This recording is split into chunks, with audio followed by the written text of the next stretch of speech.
हम कर रहे हैं इकोनॉमिक्स। आरबीएससी बोर्ड यानी कि राजस्थान बोर्ड की इकोनॉमिक्स कर रहे हैं हम हिंदी के अंदर। और अभी जो है हम कर रहे हैं मैक्रो इकोनॉमिक्स। मैक्रो इकोनॉमिक्स का मतलब है व्यष्टि अर्थशास्त्र, अभी हम कर रहे हैं। और इसके अंदर जो है हमने 3 चैप्टर कर लिए हैं।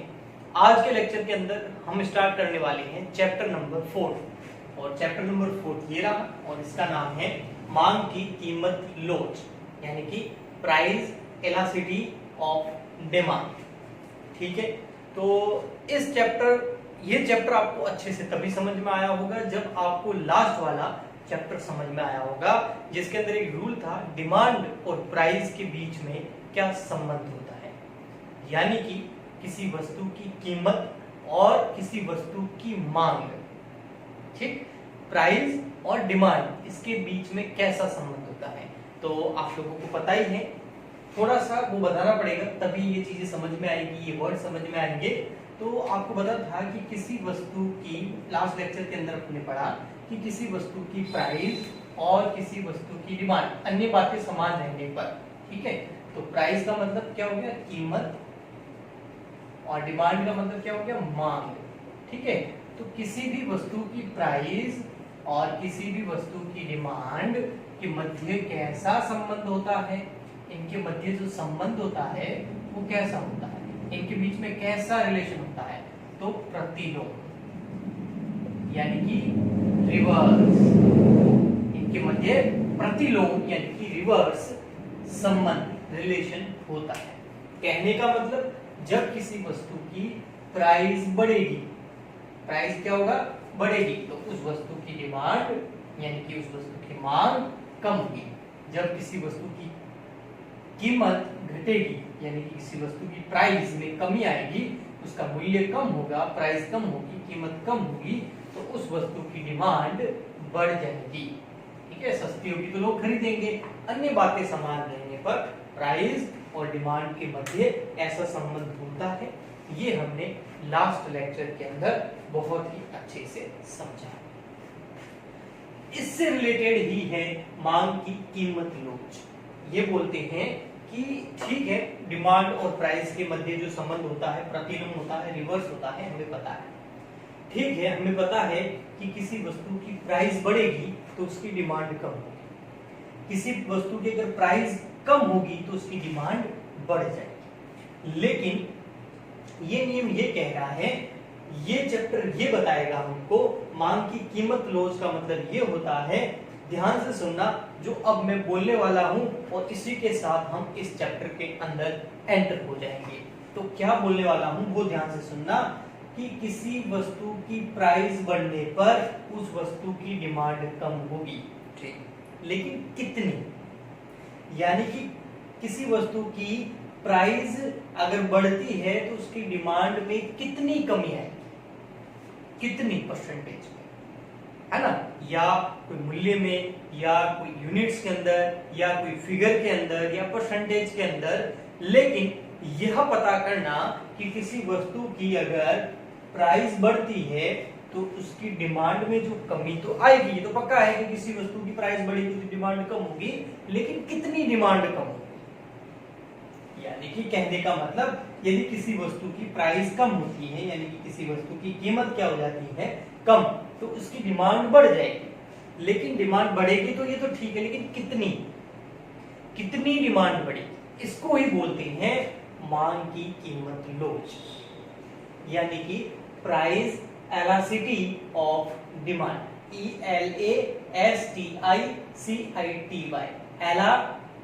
एलास्टिसिटी, ठीक है, प्राइस एलास्टिसिटी ऑफ डिमांड, यानी कि मांग की कीमत लोच इसको बोलते हैं। और इसका साइन जो होता है प्राइस एलास्टिसिटी का, वो होता है ईडी, ये इसका मतलब होता है प्राइस एलास्टिसिटी। ठीक है, ओके, एलास्टिसिटी ऑफ डिमांड बोल सकते हैं आप इसको, ईडी। ठीक है, और ये इसका साइन होता है, ईडी लिख लेंगे अपन इसको। चलिए, इसकी मैं थोड़ा सा आपको 2 लाइनें लिखा देता हूँ, फिर कुछ फॉर्मूले लिखाता हूँ, फिर कुछ आज स्टार्ट करते हैं इस चैप्टर को, कुछ न्यूमेरिकल इसके अंदर करते हैं। आपको समझ में आ गया होगा कि पिछले और इस चैप्टर में क्या फर्क है। पिछले में केवल इतना बताते हैं कि प्राइस बढ़ेगी तो डिमांड कम होगी, लेकिन इस चैप्टर में ये बताया जाएगा कि अगर किसी वस्तु की प्राइस बढ़ती है तो उसकी डिमांड के अंदर कमी आएगी, लेकिन कितनी, है ना, एक फिगर अपने सामने आ जाएगा। ठीक है, तो चलिए, मांग की लोच बताती है, मैं आपकी इसको डेफिनेशन लिखा देता हूं आपको। ठीक है, तो मैं क्या एक्चुअली में बोलने लग गया। अब क्लास में सामने तो आप बैठे नहीं हो कि मैं आपको बोल के लिखाऊं। एक्चुअली में क्या है कि कभी कभी ऐसा लगता ही नहीं है कि कोई सामने बैठा नहीं है, इतना मैं मतलब पढ़ाने में हो जाता हूँ। तो मांग की लोच बताती है कि कीमत में परिवर्तन होने पर, इसकी डेफिनेशन है मांग की लोच यानी कि ED, price elasticity of demand, यानी कि मांग की लोच बताती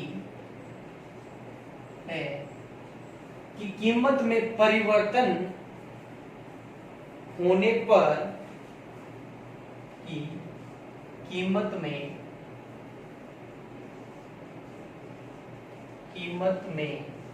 बड़ा बड़ा लिख रहा हूं, परिवर्तन, ताकि आपको दिख जाए साफ, जो भी समझाया वही लिखने वाला हूं कि मांग की लोच बताती है कि कीमत में परिवर्तन होने पर मांग की मात्रा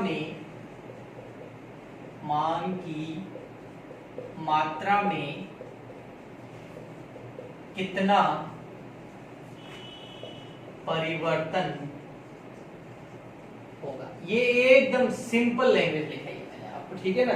बुक के अंदर तो आपको इससे भी हार्ड डेफिनेशन जो है वो मिल जाएगी, लेकिन उन सबका एक्चुअल में मतलब जो है वो आपके सामने है कि मांग की लोच यानी कि ईडी, प्राइस एलास्टिसिटी बताती है कि कीमत में परिवर्तन, अगर प्राइस में परिवर्तन का मतलब प्राइस बढ़ना या घटना, तो अगर कीमत में परिवर्तन होता है तो मांग की मात्रा घटेगी या बढ़ेगी, ये तो फिक्स है क्योंकि ये रूल है। ठीक है, लेकिन कितना, अगर प्राइस बढ़ती है या घटती है तो डिमांड घटेगी या बढ़ेगी, लेकिन कितना परिवर्तन होगा मांग की मात्रा में, यानी कि उसकी क्वांटिटी के अंदर। तो मांग की लोच निकालने के दो फॉर्मूले हैं और दोनों के दोनों मैं आपको लिखा देता हूं। पहला है ये आपके सामने, मांग की लोच। मांग की लोच का पहला फॉर्मूला है मांग की मात्रा में आनुपातिक परिवर्तन, मांग की मात्रा में आनुपातिक परिवर्तन डिवाइड बाय कीमत में आनुपातिक परिवर्तन, डिवाइड बाय कीमत में आनुपातिक परिवर्तन। आनुपातिक मतलब परसेंटेज के अंदर कह सकते हैं। जितना मांग की मात्रा में परिवर्तन होगा वो ऊपर आ जाएगा और कीमत में जो परिवर्तन होगा वो नीचे आ जाएगा, और ये आपकी मांग की लोच यानी कि ईडी हो जाएगी। ठीक है, इसको एक और मांग की कीमत लोच बोलते हैं इसको। ठीक है, प्राइस एलास्टिसिटी ऑफ डिमांड, और इसका एक और फॉर्मूला है, आप और में लगा सकते हो उसको, और वो है मांग की मात्रा में परिवर्तन, मांग की मात्रा में परिवर्तन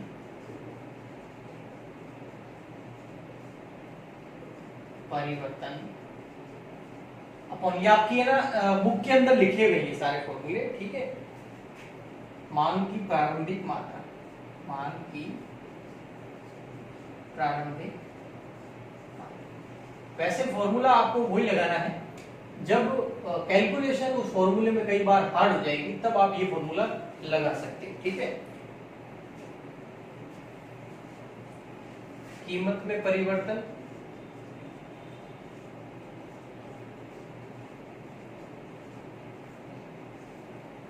में परिवर्तन और प्रारंभिक कीमत कितनी वो,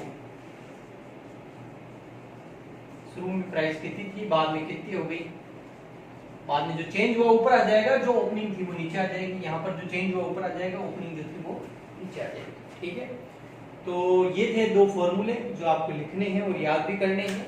अभी मैं आपको कुछ एग्जांपल करा रहा हूं बेटा।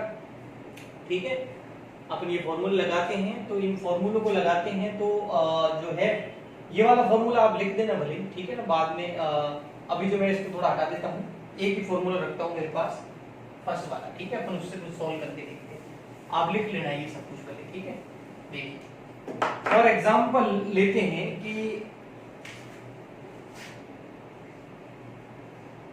एग्जांपल फर्स्ट ले सकते हैं, प्राइस यानी कि कीमत, इंग्लिश में इतना तो चलेगा ही, प्राइस के अंदर जो चेंज हुआ वो हुआ 10%, ठीक है, प्राइस के अंदर चेंज कितना हो गया 10%, और जिसकी वजह से क्या हुआ, डिमांड जो है, यानी डिमांड का मतलब मांग, ठीक है, डिमांड जो है वो 10 यूनिट से बढ़कर 14 यूनिट हो गई, है ना, डिमांड 10 यूनिट पहले थी, उससे बढ़कर कितनी हो गई 14 यूनिट।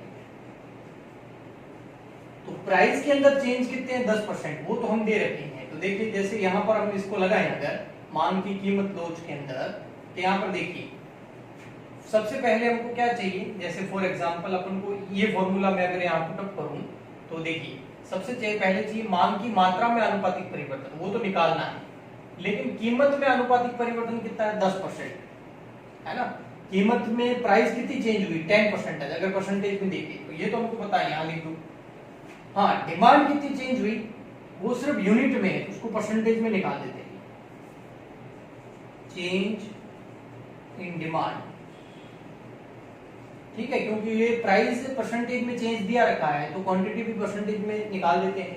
तो उसमें देखिए आपके 10 से बढ़कर कितने हो गए 14, तो चेंज कितना हुआ 4 यूनिट, पहले कितनी थी 10 मल्टीप्लाई बाय 100, तो कितना परसेंट हो गया 40%, सही है ना, ये कट गया, सॉरी एक जीरो कटेगा और ये मल्टीप्लाई हो गए 40 आता है, ठीक है, 40% जो है वो चेंज हुआ किसमें, डिमांड, डिमांड का मतलब मांग में, तो वो ऊपर आ जाएगा 40% चेंज, और प्राइस में कितना चेंज हुआ 10%, तो प्राइस यानी कि कीमत, तो कीमत के अंदर 10% चेंज हुआ, वो नीचे आ जाएगा, इसको सॉल्व करेंगे तो ये आ गया आपका 4, ठीक है, 1 का डिवाइड करेंगे 4 में तो कितना आ जाएगा, ओके, समझ में आ गया, ठीक। एक और एग्जांपल ले लेते हैं, इसको हटा देता हूं, आप लिख लेना इसको पोज करके, ठीक है बेटा,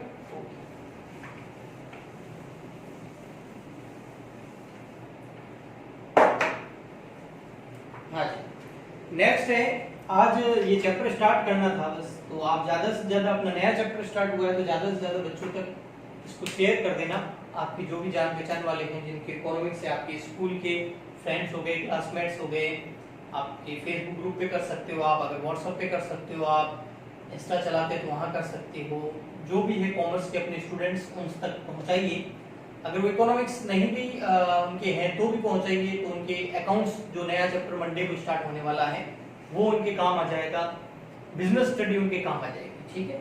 और भी जो भी बच्चे हैं उनके अभी बीकॉम वगैरह के भी लेक्चर यहाँ अपने चैनल पे आएंगे, ठीक। सेकंड एग्जांपल जो है वो है आपके, प्राइस जो है वो पहले 7 रुपए थी, अब बढ़ के हो गई 10 रुपए, यानी कि प्राइस बढ़ गई, और प्राइस बढ़ेगी तो डिमांड क्या हो जाएगी कम, तो डिमांड क्या है, डिमांड यानी कि मांग, वो पहले 6 यूनिट थी और अब हो गई वो 4 यूनिट। तो यहाँ पर दोनों का परसेंटेज निकालना है, तो सबसे पहले अपन परसेंटेज निकाल देते हैं, ऊपर क्या चाहिए मांग का, तो हाँ डिमांड का अपन परसेंटेज निकाल देते हैं, demand, change in demand, change in demand, तो देखिए परसेंटेज के अंदर अगर निकाले तो देखिए चेंज कितना हुआ, 6 यूनिट थी और क्या हो गया वो 4 हो गई, 6 यूनिट थी और क्या हो गया वो 6 से कितनी हो गई 4 यूनिट हो गई, तो 6 थी और 4 यूनिट हो गई, यानी कि माइनस हो गई 2, और डिवाइड कर देंगे अपन किसका, जो पहले ओपनिंग वो 6 मल्टीप्लाई बाय 100, तो ये कितना हो जाएगा, अगर इसको करेंगे तो 16 अपन, ठीक है ना। डिमांड जो है, डिमांड की बात चल रही, पहले 6 यूनिट थी अब घटकर 4 हो गई, तो कितनी चेंज कितना हो गया 2 यूनिट का, तो 2 डिवाइड बाय 6 मल्टीप्लाई बाय 100, 33.33%, ठीक है। तो ये क्या निकाला मैंने, डिमांड, डिमांड ऊपर लिखेंगे 33.33, ठीक है, माइनस के अंदर, क्योंकि ये 2 माइनस का था ना। हाँ, चेंज इन प्राइस भी निकाल सकते हैं। चेंज इन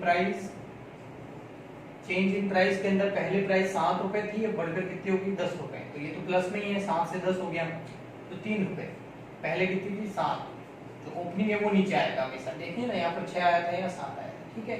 तो 3/7 200, तो ये हो गया आपका 42.857%। ये दोनों परसेंटेज में ऊपर 33.33 आ गया, यहाँ पर नीचे 40। अब इसको सॉल्व करेंगे, ठीक है, तो आ जाएगा आपका,